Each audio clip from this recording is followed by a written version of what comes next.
Corona काल में फिलहाल रैलियों सभाओं पर रोक है, तो ये चुनावी जंग अब डिजिटल मैदान पर लड़ी जाने लगी है, जहां सबके अपने अपने दावों वाले पोस्टर घूमने लगे हैं। केंद्रीय चुनाव आयोग ने उत्तर प्रदेश, उत्तराखंड, पंजाब, गोवा और मणिपुर समेत 5 राज्यों में विधानसभा की चुनावों की तारीखों का ऐलान कर दिया है। उत्तर प्रदेश में 7 चरणों में चुनाव होने हैं। शुरुआत 10 फरवरी से हो रही है, जबकि 10 मार्च को चुनावों के नतीजे आ जाएंगे।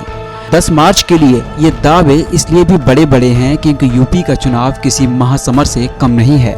इस चुनाव पर सबकी नजरें हैं।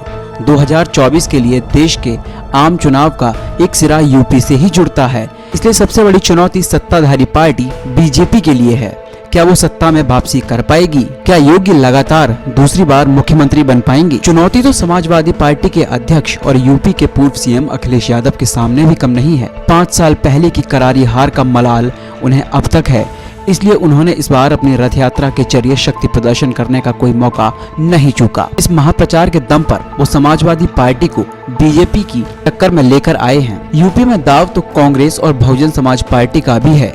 प्रियंका गांधी रैलियों और सभाओं के जरिए वोटरों तक पहुंच चुकी हैं। अब कोरोना काल में वो वर्चुअल संवादों की तरफ मुड़ गई हैं। लेकिन बसपा सुप्रीमो मायावती तो चुनाव की घोषणा से पहले ये भी नहीं कर पाई। वैसे दाव सिर्फ यूपी में नहीं है, पंजाब की सियासी लड़ाई में भी कई मोर्चे खुले हुए हैं।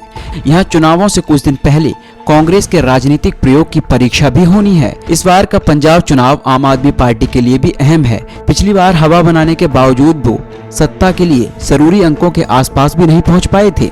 जहां तक उत्तराखंड की बात करें तो इस छोटे राज्य में बीजेपी के लिए राजनीतिक प्रयोग की परीक्षा होनी है। कांग्रेस के वरिष्ठ नेता और राज्य के पूर्व मुख्यमंत्री हरीश रावत ने बीजेपी पर निशाना साधते हुए कहा है कि राज्य की जनता बीजेपी को दंड देगी और कांग्रेस पार्टी को फिर से सत्ता में आने का मौका मिलेगा। बहरहाल अब चुनावी बिगुल तो बच चुका है। राजनीतिक पलटने एक बड़ी जंग के लिए कमर कस चुकी हैं। ये 2 महीने देश की राजनीति के लिए बहुत अहम होने जा रहे हैं। Bureau report, India post news.